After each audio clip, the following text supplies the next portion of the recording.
Hello everybody, very good morning to all. My dear students, as you all know that we have already started chapter number 6 of your textbook Honeydew. The name of the chapter is This is Jodi's Farm. Now whatever we did in the previous video, let me just brief you about it.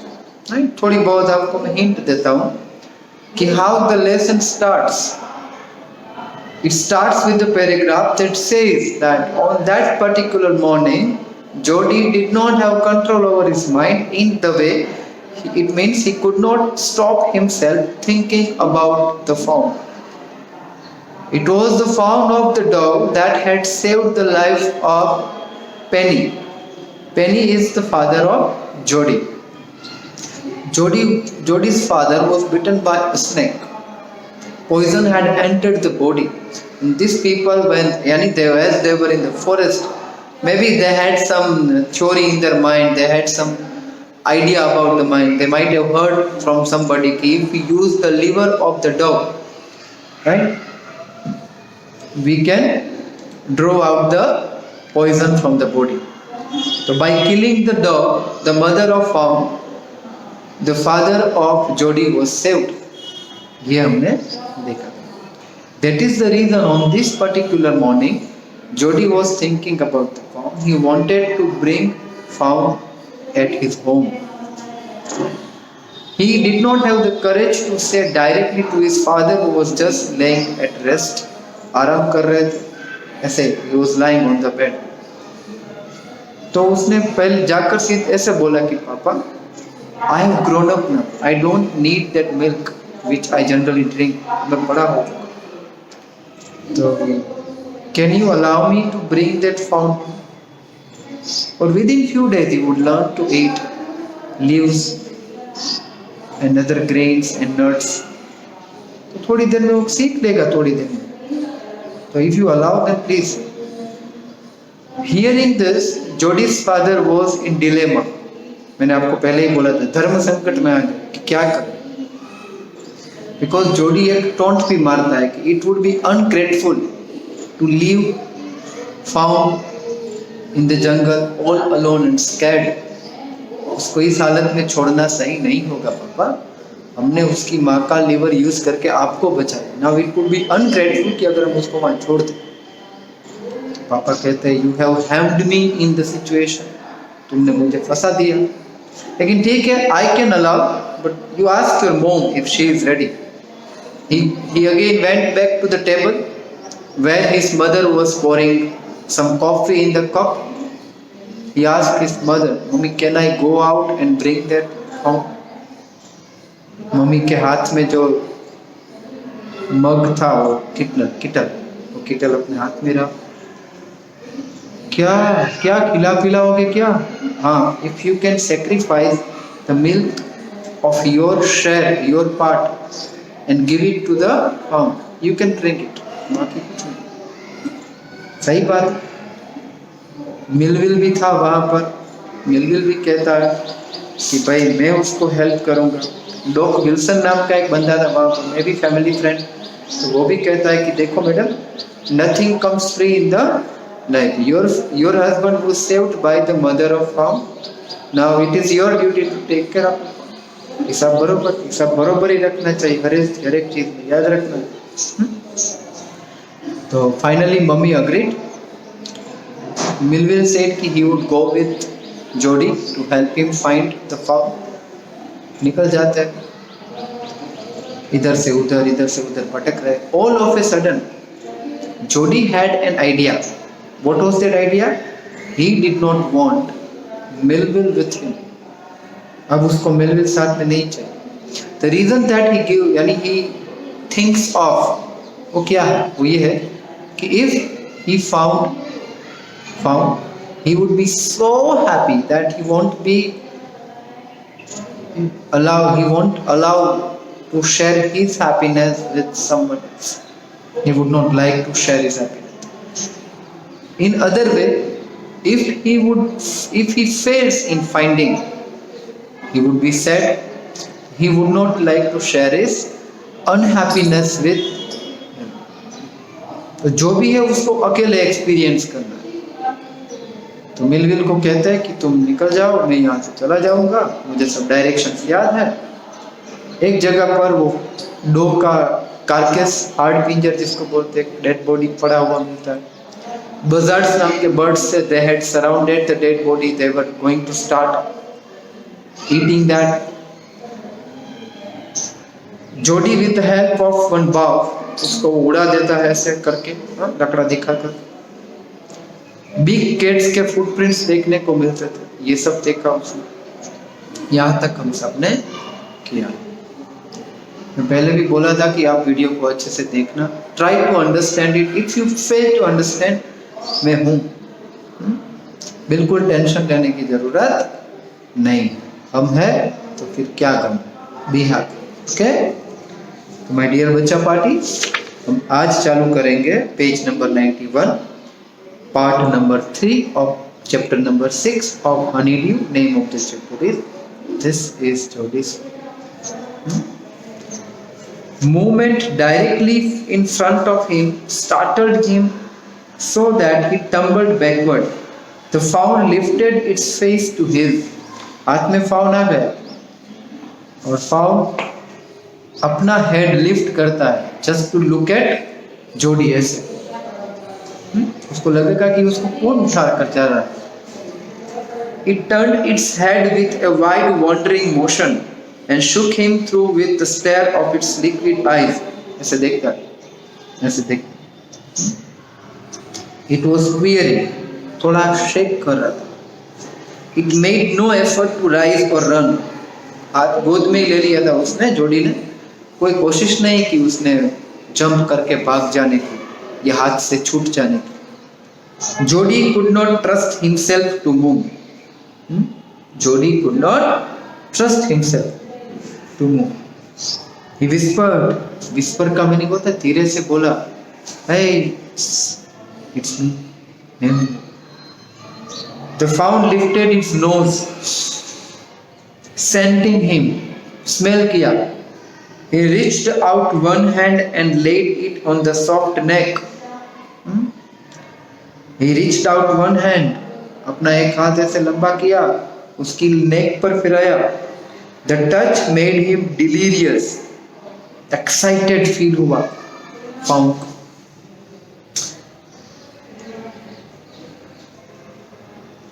He moved forward on all fours until he was close beside it.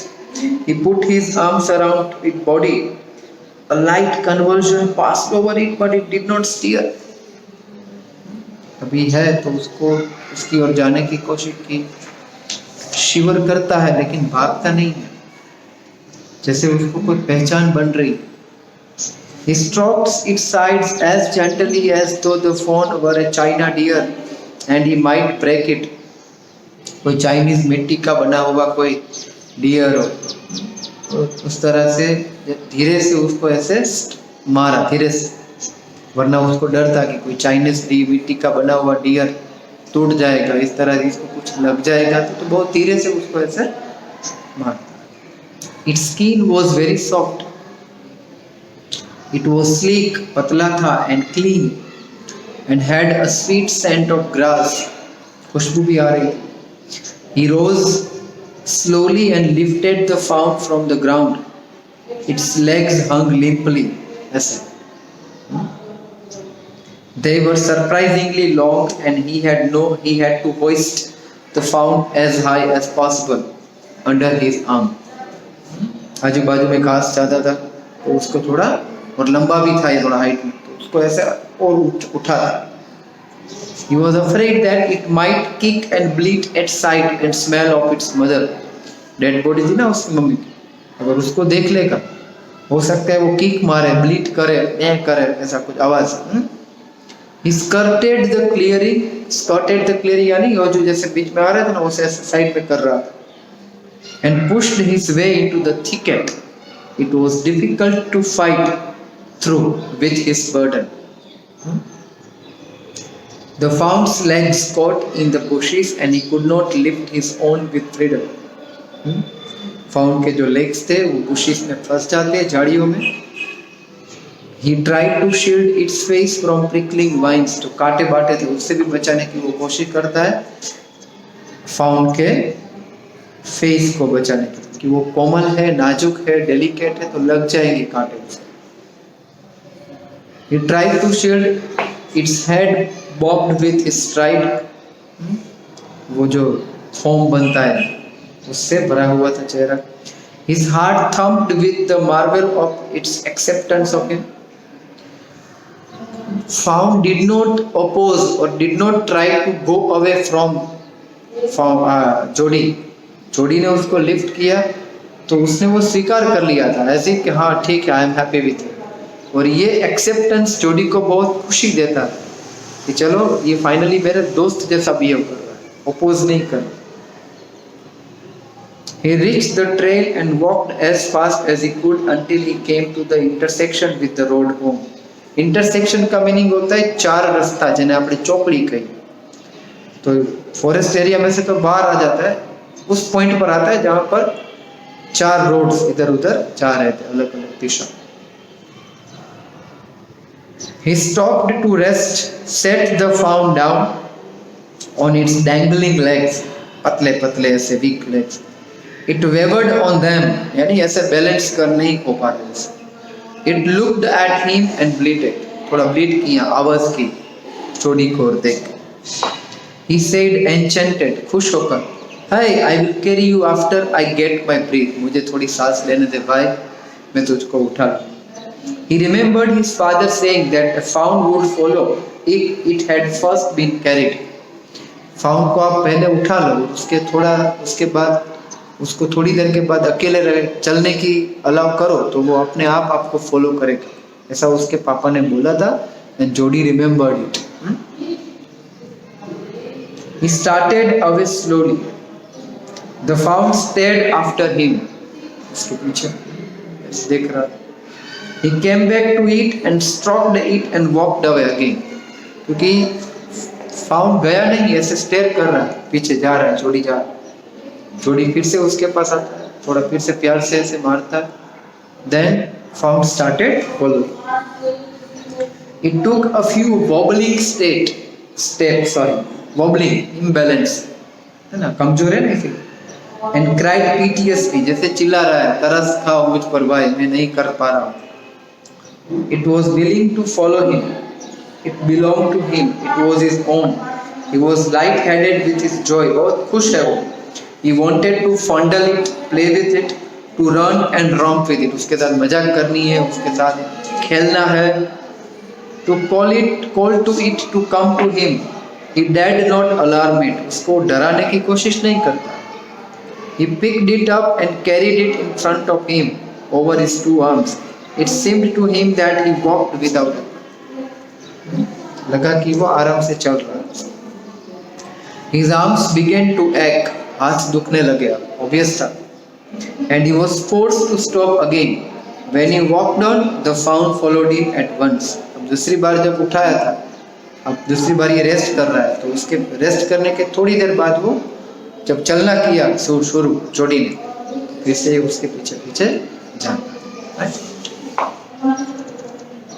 The distance home, he allowed it to walk a little distance, then picked it up again. फिर से थोड़ी देर चलने दिया, फिर से उठा लिया. The distance home was nothing. अब घर कुछ ज़्यादा नहीं था. He could have walked all day and into the night carrying it and watching it. He was actually enjoying the company. ये सोचता है कि अगर मुझे पूरा दिन पूरी रात उठाना पड़े तो भी मुझे कोई प्रॉब्लम नहीं. He was wet with sweat, but a light breeze blew through the June morning, cooling. थोड़ा पसीना छूट गया था, लेकिन अचानक से ठंडी हवा भी blow. The sky was as clear as spring water in a blue china cup. कोई मिट्टी के चाइनीज मिट्टी के कप में मस्त पानी लग रहा है, इस तरह का ही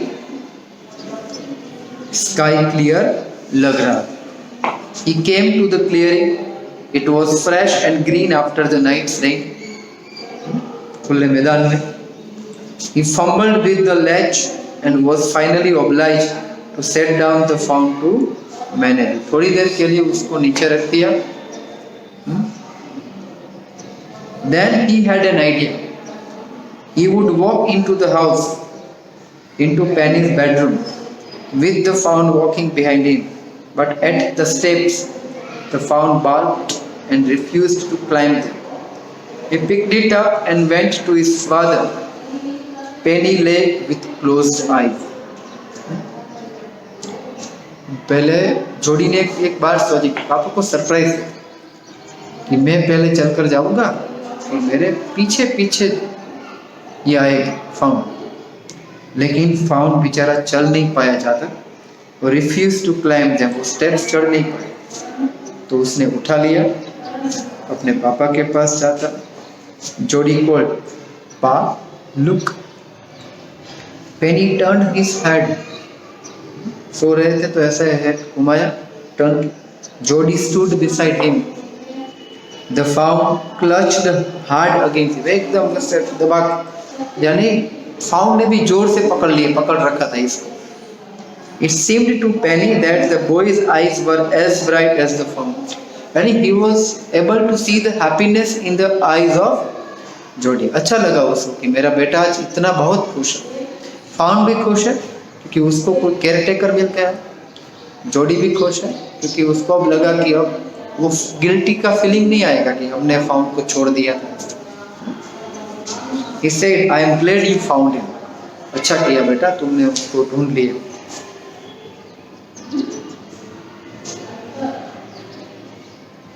Jody then went to the kitchen. The fawn wobbled after him. A pan of morning's milk stood in the kitchen, safe. दूध पड़ा ही था उसमें, इसका दूध इसे का। The cream had risen on it. मलाई बन गई थी ऊपर। He skimmed the cream into a jug. अलग कर दिया। He poured milk into a small bowl. एक ऐसा वेसल लिया कुछ, उसमें वो डाल दिया दूध। He held it out to the fawn, faun के सामने रखा ऐसे। It butted it suddenly, but करना यानी मारना, ऐसे पैर हिला करिए ऐसे में अपने हेड से। Smelling the milk, he saved it precariously from spilling over. जिस तरह से उसने मारा ऐसे, दूध का गोड़ था उसको, वो गोड़ में से दूध ना गिर जाए उसकी बहुत अच्छी कोशिश की। किसने? जोड़ी ने। It could make nothing of the milk in the bowl. कुछ हुआ नहीं। अब जोड़ी एक आइडिया लगाता है कि how can I make fawn drink some milk, में कैसे पिलाऊं उसको। He dipped his fingers in the milk and thrust them into the fawn's soft wet mouth. पानी यानी दूध में अपने उंगली ऐसे की और वो उंगली फिर से फाउन के मुंह में दी। It sucked greedily. अच्छा लगा उसको, वाह जल्दी पी लिया।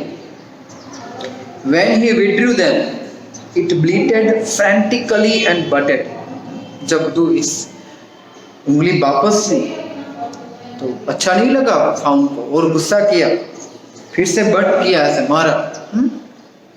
He dipped his fingers again, and as the fawn sucked, he lowered them slowly into the milk. उंगली ऐसे पहले दी तो उसने मुंह में उंगली ली और दूध चाटने लगा। जोड़ी गॉट एन आइडिया कि मेरी उंगली उसको चाटनी थी, उसको ऐसा याद आया, तो उसने अपनी उंगली पीछे ली। धीरे धीरे वो फ्लोर पर, ग्राउंड पर वो मिल्क कंटेनर पड़ा था, उसमें धीरे धीरे उसकी ओर उंगली वो ले जा रहा। फाउन ने भी उंगली नीचे जाती हुई देखी तो उसने अपना मुंह नीचा किया इस तरह। The fawn blew and sucked and snorted. Snort करना यानी आवाज। It stamped its small roofs impatiently. एकदम impatient हो गया, जैसे मुझे पिलाओ दूध ऐसा। As long as he held his fingers below the level of milk, the fawn was content. उंगली ऐसे नीचे रखी उसमें मिल्क कंटेनर के आजू बाजू में और उसने दूध पीना शुरू किया। It closed its eyes dreamily. आंखें ऐसे बंद कर जैसे कुछ अच्छा लग रहा है। It was ecstasy to feel its tongue against his hand. अच्छा लगता है, जैसे कोई हाईएस्ट लेवल ऑफ हैप्पीनेस जोड़ी एक्सपीरियंस करता है जब वो देखता है कि किस तरह से वो उसके हाथों से वो दूध ऐसे उंगली डुबाई थी ना, तो वो लीक करता है। It's small tell flicked back and fourth, पूछ ऐसे ऐसे हिला रहा था। वो निशान नहीं है कि वो हैप्पी था। The last of the milk वेनिश्ड in A swirl of foam and gargling, कि जो पी रहा था तो वो लास्ट हिस्सा बचता है ना, उसमें ऐसी गर्गलिंग जैसी आवाज आती, गर्गल जैसी आवाज।